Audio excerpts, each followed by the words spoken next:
All Hit Radio.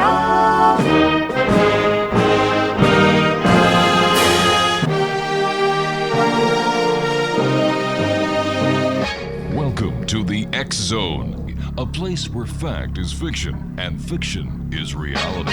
Now, here's your host, Rob McConnell.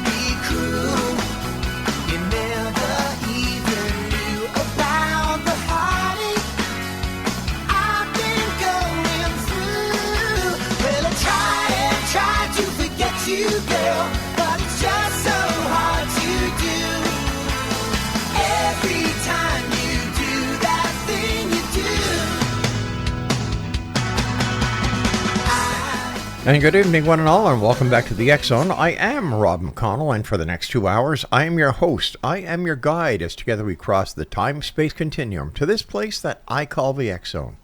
It's a place where people dare to believe and dare to be heard. It's a place where fact is fiction and fiction is reality.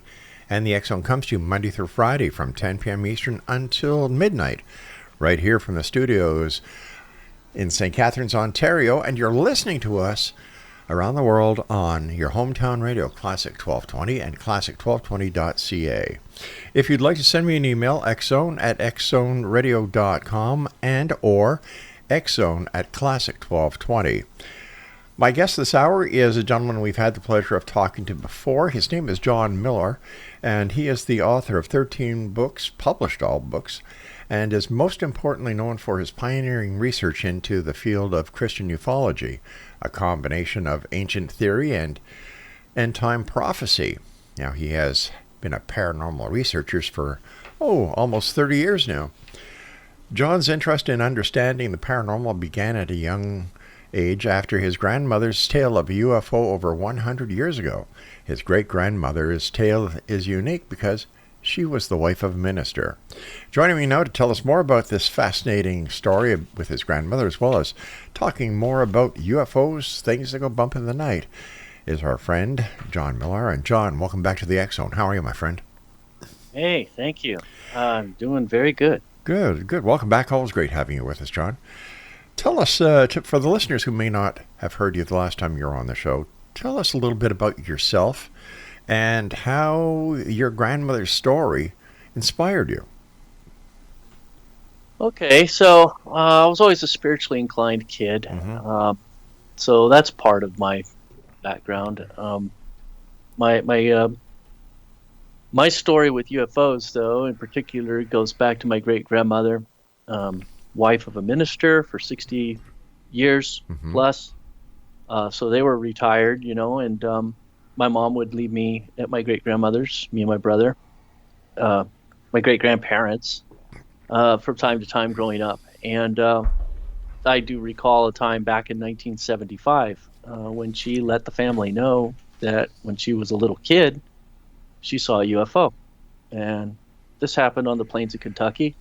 So the funny thing is she saw a UFO before she'd ever seen an automobile. Wow. Yeah, so she had no frame of reference for like fantastic technology like that.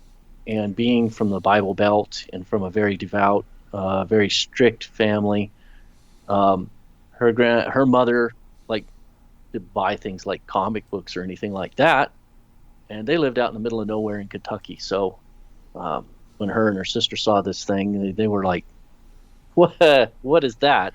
It was a cigar-shaped UFO. Saw the glass bubble on top.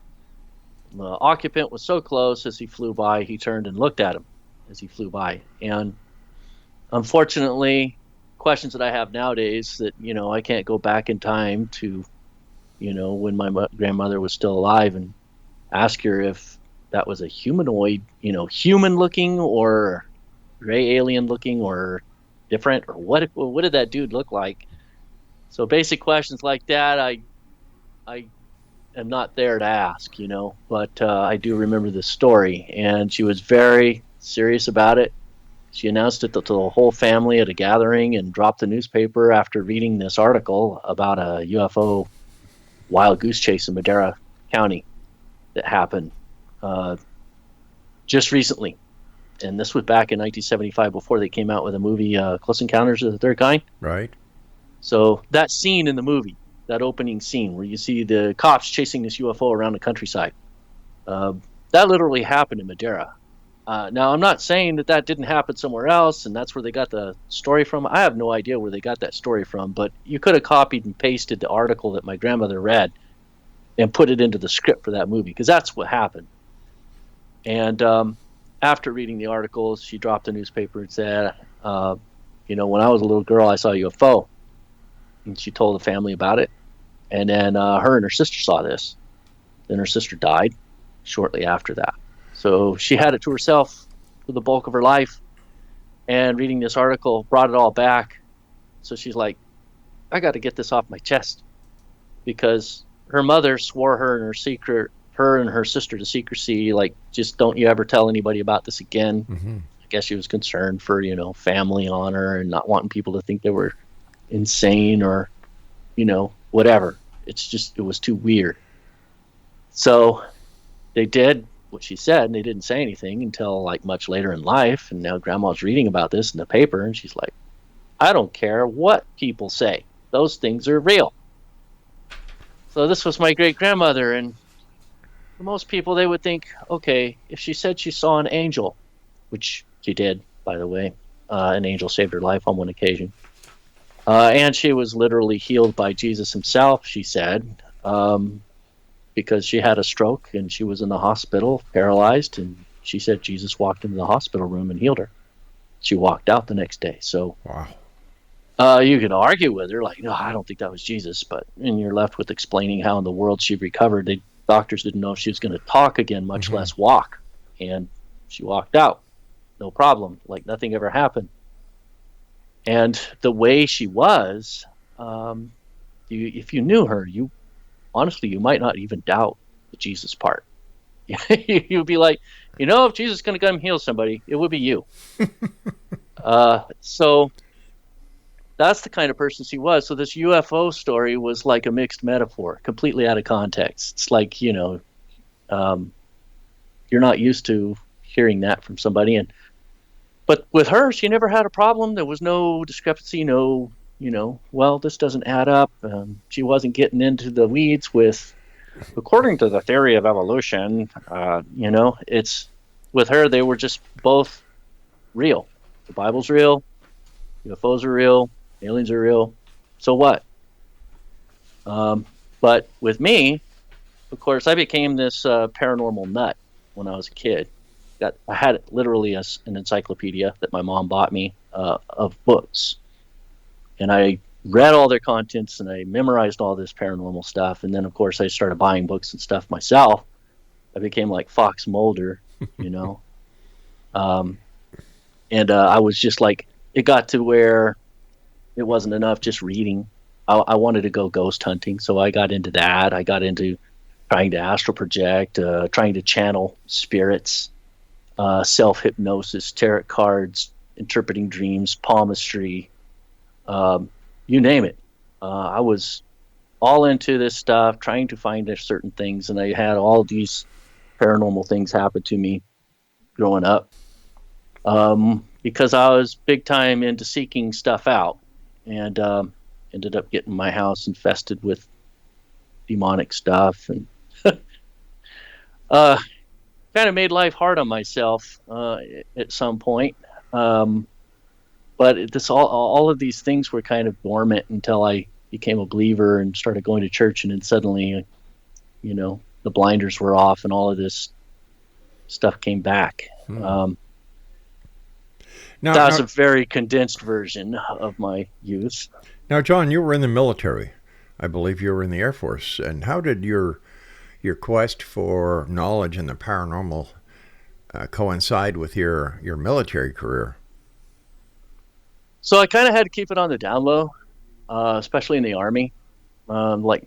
In the Army, when I actually had that paranormal encounter in the jungle of Panama, and I communicated with this glowing ball of light, there were other people that were there.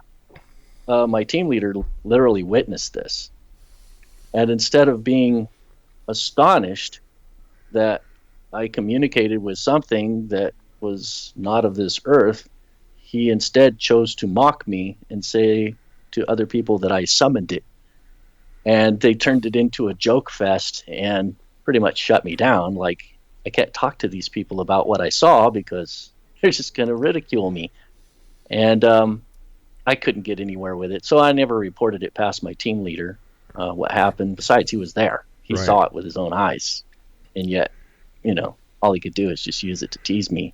No. When in fact, it was pretty damn fun teasing him because he was terrified when I was talking to this thing, whatever it was, this glowing ball of light. What did this thing look like? And do you think it was, it showed any movement or any comprehension to make you believe it was intelligent? It was about the size of a soccer ball. It was bright as a camera's flash. And so when it flashed on, it illuminated the jungle like a couple 100 yards Wow. perimeter or radius. And it did emanate its presence to me. So that feeling that you get that you're being watched, multiply that by about 1,000. It emanated this. And when it wasn't flashed on, like it would flash on every 30 seconds, just a blink of a flash, like a camera flash, and then it was off. So it started out in the jungle and made its way to our position, and when it got to us, it stopped. So there's your first sign of intelligence. It made a V line to our position and then stopped when it reached us. And I looked through the night vision binoculars, AMPVS 7s. I couldn't see anything. So it was completely silent, and it was not visible with night vision, and yet it was there. So I believe it had transdimensional properties, whatever it was. And I communicated with it, trying to say, who are you? What are you? I come in peace, trying to convince it that, not to kill me. I did have an M60 with 750 rounds of ammunition, but I disarmed myself against the wishes of my team leader. And I told him, if this thing wanted to kill me, it would have already. It's very powerful, whatever it is. It's got a lot of electricity coming out of that thing. John, we've got to take our first break. Please stand by. And X Zone Nation, our guest this hour is John MILOR. JOHN-MILOR is how you spell his name. And John's website is johnmilor.com, JOHN-MILOR.com. And this is the X Zone, a place where people dare to believe, dare to be heard, Monday through Friday from 10 p.m. Eastern until midnight. Right here from our center and broadcast studios in St. Catharines, Ontario, Canada.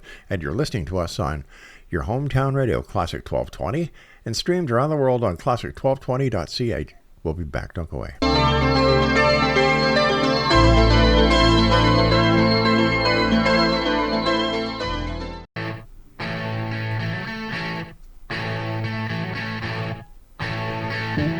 No matter what you are, I will always be with you. Doesn't matter what you do, girl.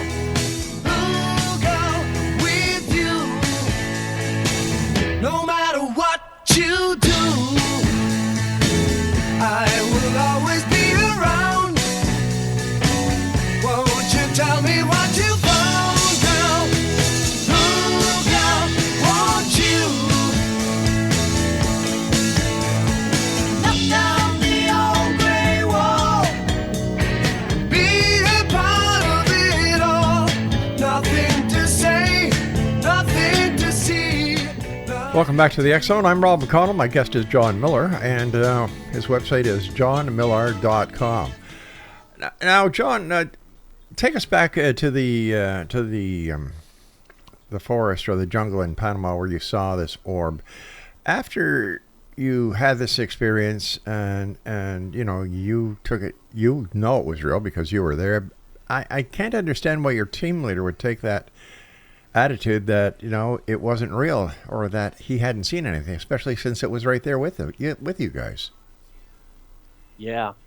I say part of that was fear-based, but another part of it was ridicule-based, because he made my life a living hell. Oh. Like they made nicknames about me and stuff, about being Mr. Weird, because I like to talk about things like this. And I kind of brought some of it on myself. In my room, my dorm, I had this like practically a paranormal shrine. Crystal ball, incense, candles, tarot cards, all of these things, piled up there. And so people thought, oh, he's all into the occult big time. This dude's a wizard over here thinking he's going to cast spells or something. But, it's not like that. I'm curious and I want to know. I know that there's another reality around us, and so I've always wanted to explore it. But they see that, and they like anything that's like a little off to the side or unusual is, these guys, they were ruthless, man. They would look for like anything to ridicule you about. If your girlfriend was overweight or something, then they're going to pick at you about that. You're talking about, your typical infantry guy is like a barbarian, and I got part of that in me. That's why I went infantry. I'm a little bit of a barbarian, but I was on the intellectual side, and these guys, not so much. So they see something you don't understand, and there's an opportunity to poke and make fun of somebody as opposed to actually ask a serious question, they're going to take the opportunity to make fun of somebody every time. And I never could get past that with these guys, so I just left it alone, because every time I bring it up, it would just invite trouble. John, you're a Christian, and I think that's great, by the way. As a Christian ufologist, is there a single biblical scripture that captures your mission and the primary emphasis of your writing? Well, see, the big thing that I would like the world to know is what I see in Revelation chapter 14, verse 6 through 7.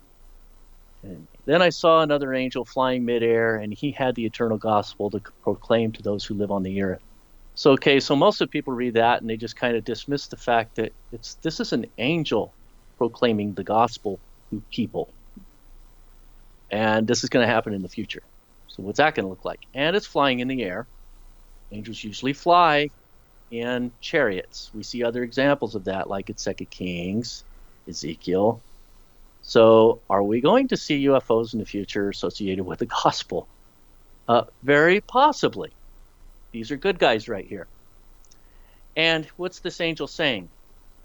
Aside from the gospel, he's saying, fear God and give him glory, because the hour of his judgment has come. Worship him who made the heavens, the earth, the sea, and the springs of water. So this angel is reminding us who God is, in case anybody gets confused about that. God is the one who created the heavens and the earth, as established in Genesis 1:1. And also, he's the creator of humanity, Genesis 2:7. But the ancient astronaut tribe, like 99% of them, will tell you that humans are a genetic experiment, that Earth is a petri dish. Right. And they got a lot of the pieces of the puzzle right. And that's what drives me nuts, because they're taking all of this information. And I'm like, yes, you got it, you nailed it. And then coming to this conclusion that's like this angel's warning us, don't do that. Because there's obviously going to be a deception that's coming in the future that's going to confuse the identity of who God really is. The Bible's very clear. The Bible says that God, the creator, the one who created the heavens and the earth, is the one who created us. That doesn't mean that our genetics have not been monkeyed around with, because the Bible says that too. But it's not for like our betterment. It's not for like, these were fallen angels that were messing with us. It's God that created us as he intended us, and he's going to translate us into this glorified state of being in the future. That's not evolution. That's God translating us. So it's almost like a perversion of the same actual story that's in the Bible. And I'm trying to set the record straight. I'm preaching the message of this angel right here. Let's get God straight. Let's get his identity straight. What's the difference between an angel and a fallen angel? So all angels started out. I honestly believe that God created the universe and populated it with life just like Adam and Eve, and that they were glorified beings that were sinless, but they were reproducing after their own kind. Then they reached this state that honestly humanity is a metamorphic species, that we were intended to go through a spiritual metamorphosis and translate into this higher form that no longer reproduces but no longer has to eat, and that we're 100% immortal, like so powerful you can't even kill us. So this is the destiny of Adam and Eve, but I think that this is where angels came from, that they were once reproductive, but they translated and they became into this higher form. So that there's beings out there that haven't translated yet. They're like pseudo-immortal. They have to eat some food or something to stay alive. And then eventually, if they don't sin, they will translate like butterflies, coming into this metamorphosis and then coming out the other end as an angelic being. I believe that that's our future, and that's where angels came from until they fell. So when you had some fall, some of them were cursed with death, just like Adam and Eve. They were restricted from whatever was keeping them alive, so they became old and they died. Those who had already become angels were extremely powerful, and they weren't going to die. So Satan falls into that category, and some of his more powerful angels that are out there, or his followers, they fall into that category. They can't be killed, and they won't die. They can be locked up, but the only one who can actually destroy them is God, and that's in the lake of fire, and that'll be in the future. So it's their alignment, basically. Fallen angels have turned against God and rebelled against him. Faithful angels are still with God. John, with your military background, have you ever personally heard about anything otherworldly? So now this is a pretty interesting thing that happened to me, like in my second to my last year of being in the military. I think it was 2021. Actually, no, it might have been my last year. I went to the Chiefs Council, and this was in Ventura County. And this is where all the chiefs go there. And they're like from all over the United States, both Air Force and Air National Guard. So a lot of them converged there. And it was part of, here's what's going on in the world today. And here's, it was also related to current events, but some training that we had to take care of. And it was one of the conferences that we were there where they had a question and answer session. One of the guys raised his hand, and he said, "Yeah, you." And he said, "When are we going to hear more about our trip to Antarctica?" And as he was asking this question, he was immediately shut down by the guy in the front. And this guy interrupted him and said, "We're not talking about that here. Don't mention it again." So most people didn't hear the first part of the question, but I was listening, and I heard he said, there's a trip for TDY. The guy said, "Well, I was just asking about," and he said, "Shut it." It's like, dang, what the heck? So automatically, my ears are perked up, like, okay, top secret something or other going on in Antarctica, which from my UFO hat on my unclassified channels of access, I've heard all kinds of things about Antarctica. Dates back to World War II with, Admiral Byrd and his mission that went haywire there, and all the UFOs that he apparently wrote about in his own personal accounts. Research from Steve Quayle. Didn't Hitler have an interest in Antarctica as well? Apparently. Yeah. So that's part of what it was about. Hitler had some kind of underground base there, something like that. He had this affiliation with the Tall Whites. Steve Quayle talked a lot about this. That's where apparently Hitler was inspired with his master Aryan race belief system with these, apparently, I guess they were racist, very evil entities, that they inspired his thinking on all of that, and that they were centered there in Antarctica. And the reason this recently came up to the forefront is that I was watching this piece of this documentary from researcher Linda Howe, Yes. and she was talking about Antarctica and 2 Navy SEAL whistleblowers that came forward. So we're seeing all these whistleblowers now. Yeah, So, but how can we take everything that these whistleblowers are saying as verbatim?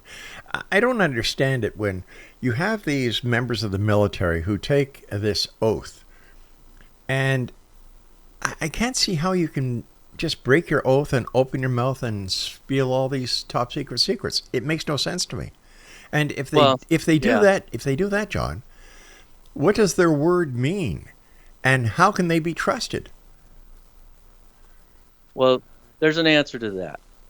So I understand what it means to keep your oath. Right. And when you sign your non-disclosure agreement, the problem is that's being abused.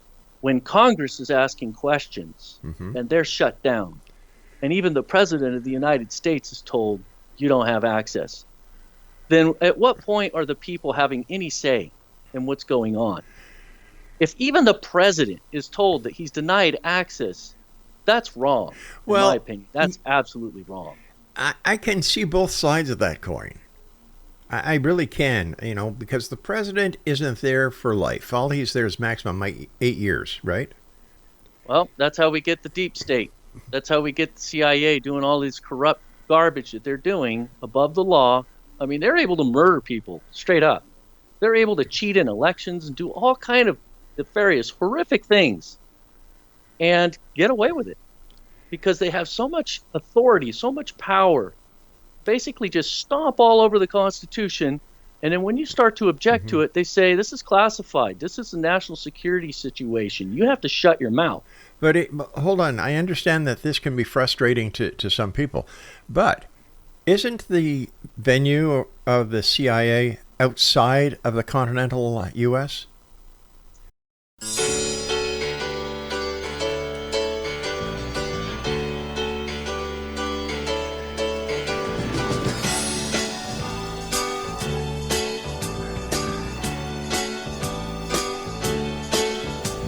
I'm singing to the world. It's time we let the Spirit come in. Let it come on in. I'm singing to the world. Everybody's caught in the spin. Look at where we've been running around year after year, blinded with pride, blinded with fear. But it's daybreak, if you wanna believe it can be daybreak. Ain't no time to grieve, said it's daybreak.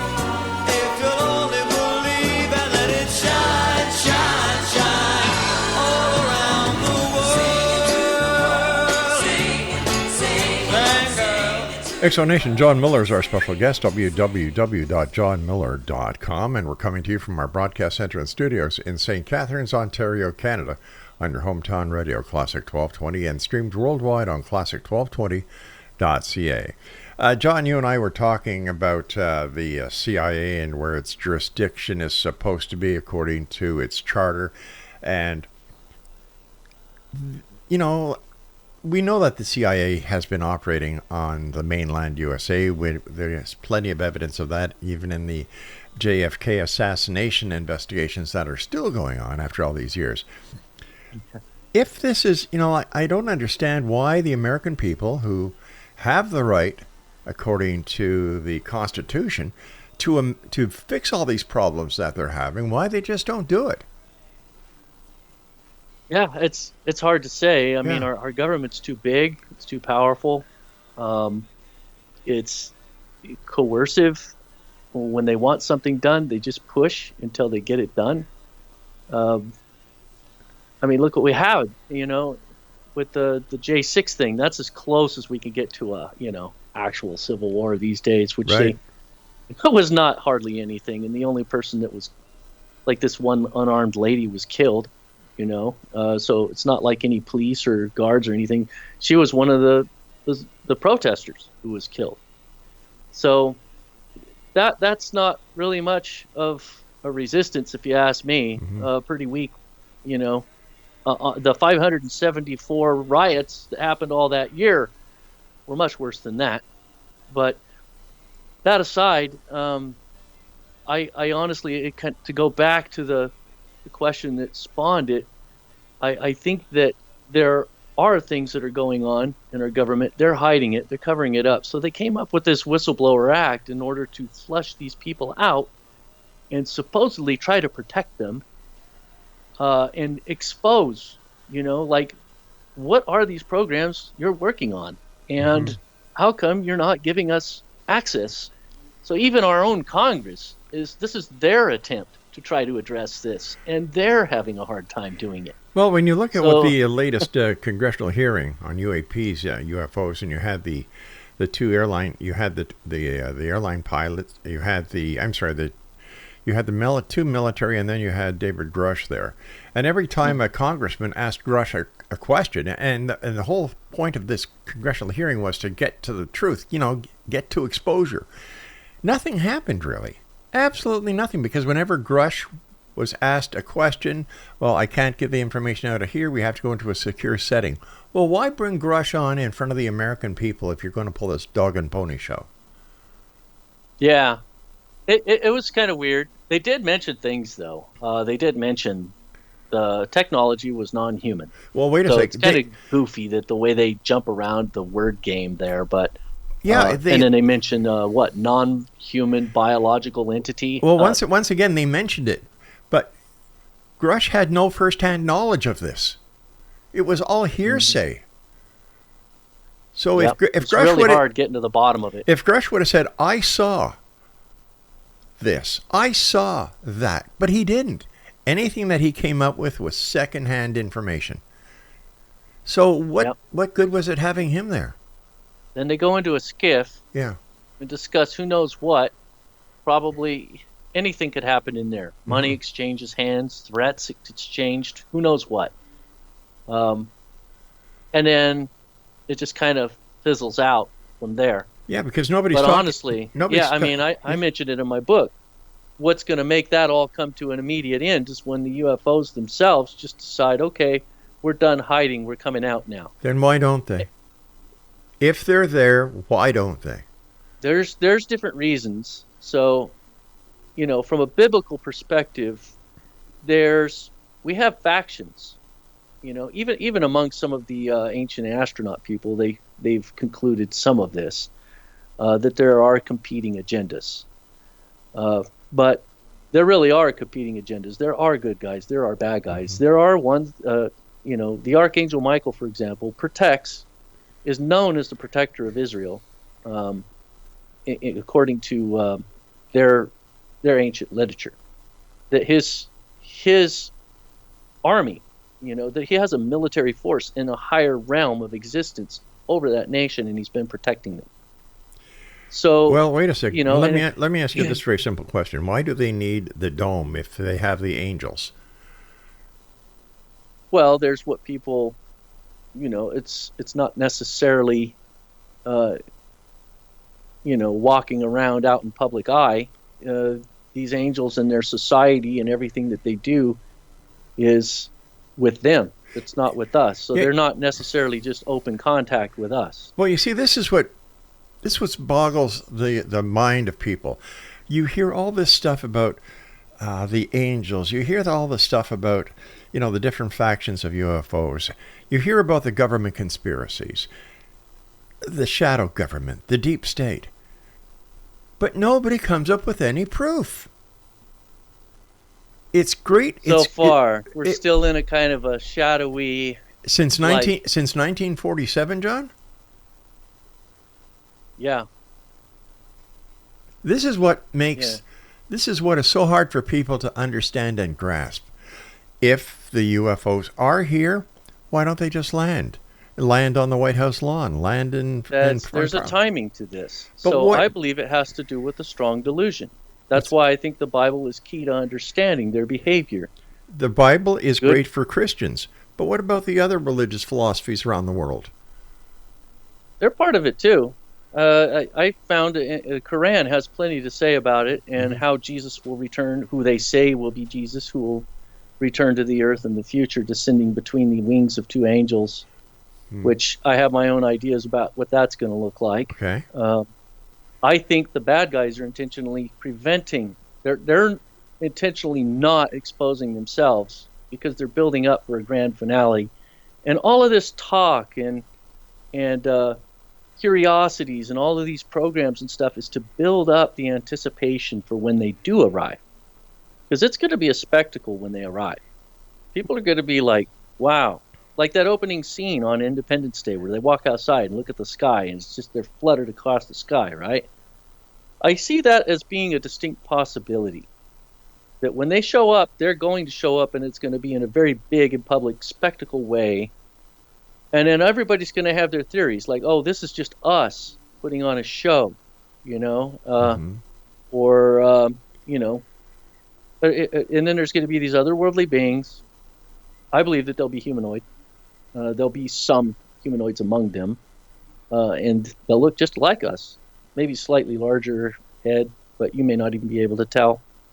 And they'll have their own agenda. They'll, be very charismatic, and they'll integrate into our society. But eventually, you're going to have those factions pouring over into our society. Mm-hmm. So Jesus said we're going to see a return to the days of Noah, and that's what was going on in the days of Noah. If you read the book of Enoch, these otherworldly beings descended on Mount Horeb, I believe it was, and they integrated into society, and they started mixing with the women and stuff, and even doing bestiality and other weird things, and they jacked society up back then. But they were actually personally communicating and being involved in the affairs of humanity, showing us all these things, sharing technology and stuff. Jesus said we're going to see a return to the days of Noah. So out of all of history, he points out Genesis chapter 6 and said we're going right back there.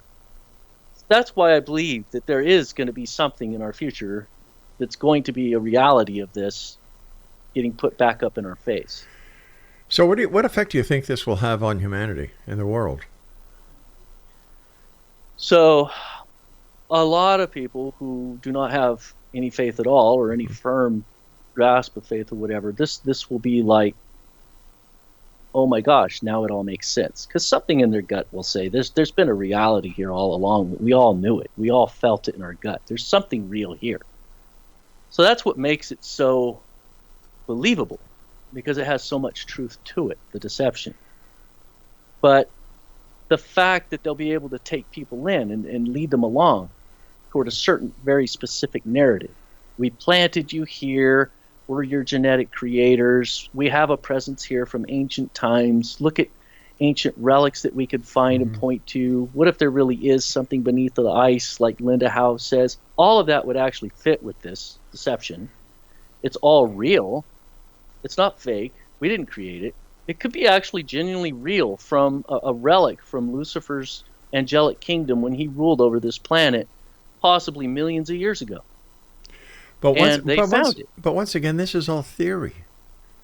It's all theory. What Linda Moulton Howe says, I take with a grain of salt. I do too. Yeah. I take what they all say with a grain of salt. But there is something going on in Antarctica. I heard that through official channels myself with my own ears. So I know that there's something highly classified going on in Antarctica, and they weren't talking about it. Why then don't the researchers that are in Antarctica say something about it? Why do they have cruises down to Antarctica if something is going on down there? This to me doesn't make sense. Well, you're not. It's a whole continent for starters. You're right. You're also talking about 2 to 3 miles under the ice, so it's subterranean, in the most inhospitable place in the world. Okay. So it's very easy to hide stuff there. But is it fact or fiction? I tend to think that it's fact. Okay. I can't tell you one way or another. All I know is that the basic facts is that there's some highly classified things going on there right now, and that they did not want chiefs with top secret SCI clearance to hear about it. All right, stand by, John. We're going to take our final break. Explanation, John Miller is our special guest, www.johnmiller.com.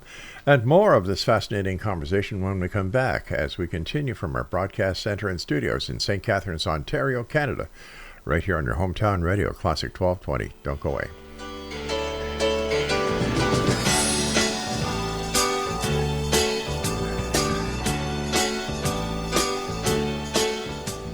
I'm singing.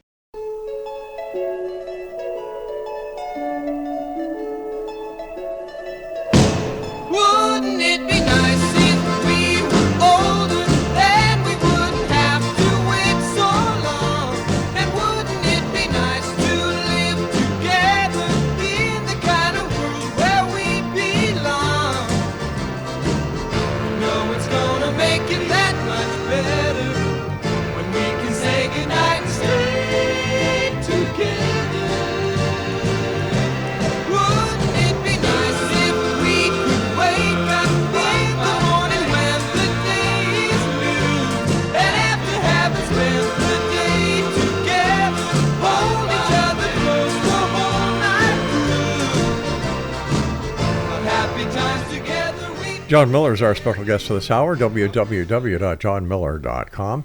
And John, if we could just get back to the Antarctica thing, is it possible that because of the inaccessibility to Antarctica by most people, that our governments, the American government, the Canadian government, the governments of the Allies, are actually developing top secret technology that is being invented for the protection of the United States, Canada, and our allies, and that because of everybody watching what the government is doing, they have to go somewhere that makes it so impossible for people to with prying eyes to check in to see what is going on. That's probably going on there as well. Yeah. I do know that it's a very sparse population there, and they're Yeah. all scientists pretty much. Right. Not to mention the penguins. Yeah, polar bears. There you go. They are doing scientific experiments, just like stuff that we do in outer space. It's Right. almost like an international space station or whatever. And from what I understand, no one really owns it per se. So they're all there sort of as neutral contributors, and you have allied nations working together on stuff. And I've heard other whistleblower testimonies. Again, we don't know. One guy talking about a technology that they had there that was capable of creating earthquakes and manipulating the weather. So some of the things there, to say that it's for our protection is a matter of perspective, because if you're talking about weapons, you could say a nuclear warhead is for our protection, but honestly, it's for our destruction, the destruction of our enemies. Right. Well, President Putin said earlier today that if push comes to shove, he will not rule out nuclear annihilation of the countries that are provoking him. Yeah. And I don't know. Now, I know that this year, I have a feeling about this year. I'm like, when's it going to happen? Something in my gut's telling me this year, but I've had this feeling for so long, I don't even know anymore. But we could be seeing some pretty serious stuff go down this year. Oh, I don't doubt it. I don't doubt it.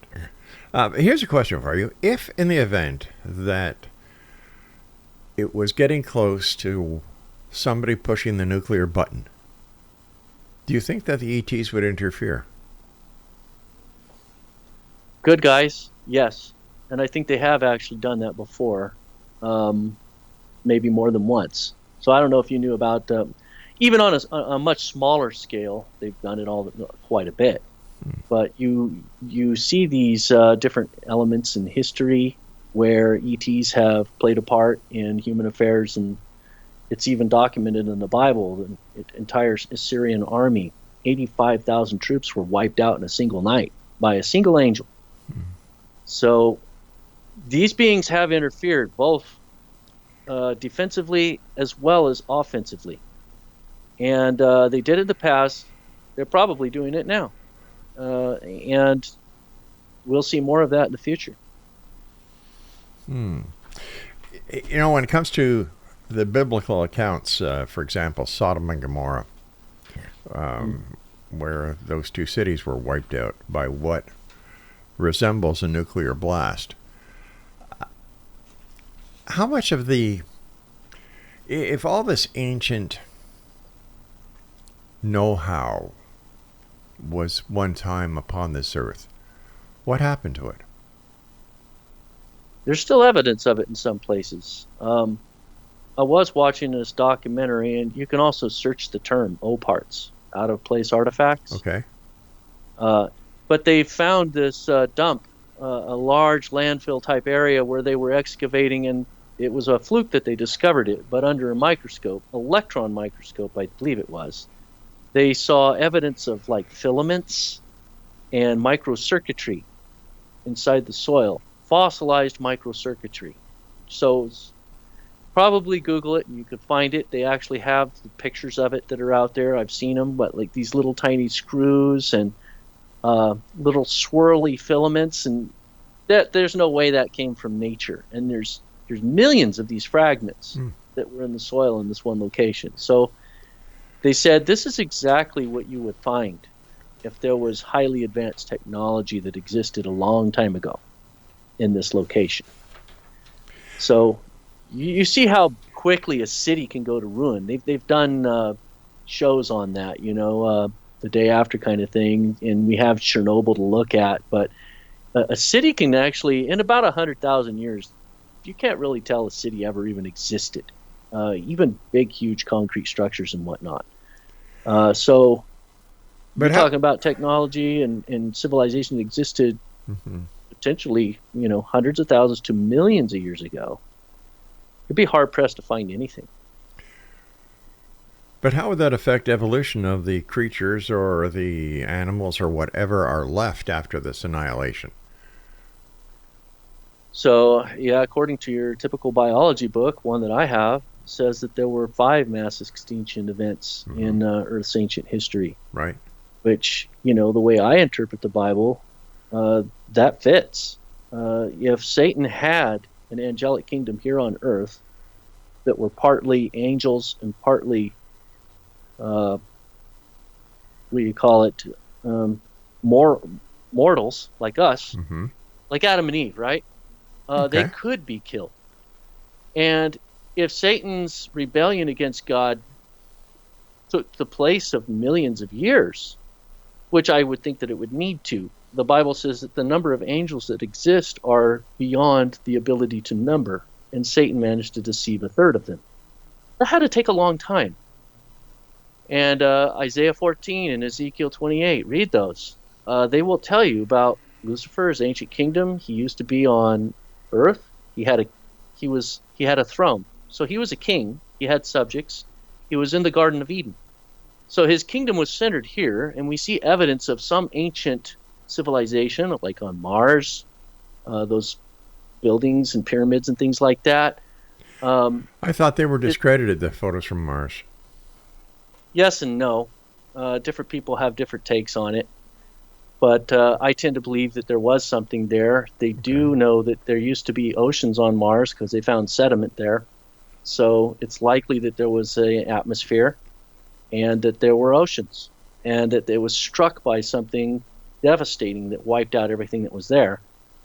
I personally think that was part of Satan's ancient kingdom and it was wiped out. According to Dr. John Brandenburg, there had been they found scientific evidence of a thermonuclear war on Mars. That would not surprise me at all. Yeah. Especially if Mars was part of Satan's kingdom and he sinned against God early on and that there was warring factions within his own kingdom and God had been sending wrath against this planet. It would explain why we would have 5 mass extinction events in this strata of this planet. All right, John, but let me... the time is going fast, and I've got one final question for you because it's going to take a few minutes for you to give me an answer. If God is all-powerful, why does he allow evil to exist? Why does he put up with Satan? Why does he put up with the fallen angels? If he is all-power, he has the ability to destroy what he created. So why doesn't he just get rid of them? It has to do with free will. Ah, that's a cop-out. Now, that's a cop-out. You see, when somebody says that's free will, to me, that's, well, we don't really know the answer, so we have to give it some sort of semblance. Now, I'm not just talking about you, and I didn't mean that as an insult, my friend. No, that's fine. No, it's like, oh, you know, like they say on Star Trek, you know, non-interference. We need more than that in this life. We just can't go with free will. It seems like there's two gods. The God of the Old Testament was mean and vengeful. The God of the New Testament was all love and kumbaya. The God of the Old Testament, which was written by Moses, the first, 4 books written by Moses, is a God that is vengeful, that does not put up with any crap. He destroyed Sodom and Gomorrah. He brought got the Israelites out of Egypt. And as they're crossing the Red Sea that he opened up for them, Moses and crew get onto the other side, and thousands of Egyptians are destroyed, drowned. Yep. Mm-hmm. So how can this all-loving, all-forgiving, all-powerful God, who's supposed to have created all this wonder, why does he allow, Satan to exist? Free will. Yeah, free will. If free will is for everybody, right? Did the Egyptians have free will? No, they didn't. Did the people of Sodom and Gomorrah have free will? No, they didn't. They had no choice. Yeah, they did. Yeah, it's God's way or no way. So God does interfere on this planet. He sends his angels here to interfere when there's obviously some kind of a scale, at which point God knows these people have been tested to the point that I know absolutely, without a shadow of a doubt, that there will be absolutely no repentance whatsoever. Mm-hmm. He could see the heart. He knows the heart, but he tests us to see it. Well, that's why it says in the very last chapter of Revelation, let the one who does wrong continue to do wrong. Let the vile person continue to be vile. Let the one who does right continue to do right. Let the holy person continue to be holy. John, I've got to say goodnight for now, but before I do, I think if God treated everybody equally, and if he has the power to smite Satan and all the negativity that goes along with it, I'd be a very happy camper. Take it easy, John. X Zone Nation, our guest this hour has been John MILOR, www.johnmilor.com. Send me your comments, X Zone Nation. Do you agree with me or disagree? My email address is xzone@classic1220.ca. I'll be back on the other side of this break as hour number 2 of tonight's show continues. As we continue, don't go away. No, it's gonna make it that much better when we can say goodnight and stay together. Wouldn't it be nice if we could wake up in the morning when the day is new, and after having spent the day together, hold each other close the whole night through? What happy times together we've been spending. I wish that every kiss was